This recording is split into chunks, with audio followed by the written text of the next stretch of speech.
सरफिरे हाशिम ने सरकारी परिसर पर कब्जा कर जिम और क्रिकेट बॉक्स बनाया। सूरत की लिंबायत पुलिस ने यूपी शैली में बुलडोजर चला दिया।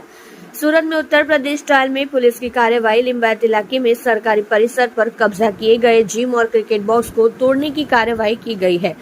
सूरत पुलिस जोन 2 और सूरत नगर निगम के एसओजी पुलिस की टीम ने आज पुलिस की मौजूदगी के बीच दबंग हाशिम द्वारा किए गए अतिक्रमण को ध्वस्त कर दिया। पिता पुत्र पर जानलेवा हमला करने वाला हाशिम गिरफ्तार।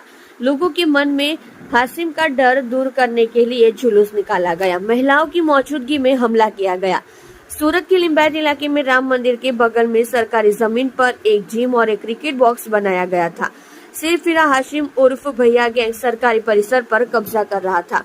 कुछ दिन पहले इस गिरोह के सदस्यों ने 2 लोगों पर हमला भी किया था। महिलाओं की मौजूदगी में उन पर पाइप और फाटकों से हमला किया गया। इसी बीच पुलिस ने आज बड़ी कार्रवाई की है।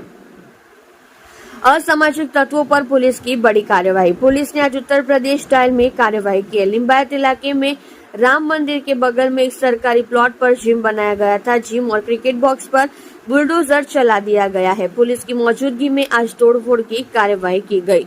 पुलिस ने मुखिया को साफ संदेश दिया कि कानून के दायरे में रहेंगे तो फायदे में रहेंगे। पुलिस की यह कार्रवाई असामाजिक तत्वों के लिए बड़ा संदेशा माना जा सकता है।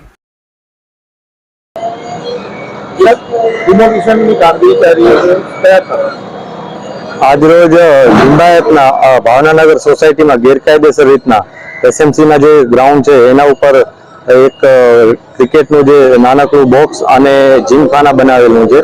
तो जिम तोड़वानी प्रक्रिया अत्यारे एसएमसी नी टीम आवेली छे। एनी साथे अमारा सीपी साहेब नी सूचना थी सूरत शहर नी जोन 2 नी टीम अने ए उपरांत डीसीपी एसओजी अने एमनी टीम पण आवेली छे। आ तमाम टीमों भेगा मळीने अत्रे गैरकायदेसर रीतना जे बांधकाम थयेलुं छे અને તોડવા માટેની અત્યારે પ્રક્રિયા ચાલુ છે। આવો કોઈ પણ અસામાજિક તત્વો જેમાં જે લોકો ગેરકાયદેસર રીતના દબાણ કરી લે છે અને વિસ્તારમાં પોતાની ધાક મેળવવા માટે પ્રયાસ કરે છે, આવો કોઈ પણ પ્રયાસ ન થાય એના માટેના પ્રયાસ અમારો એક અભિયાન છે।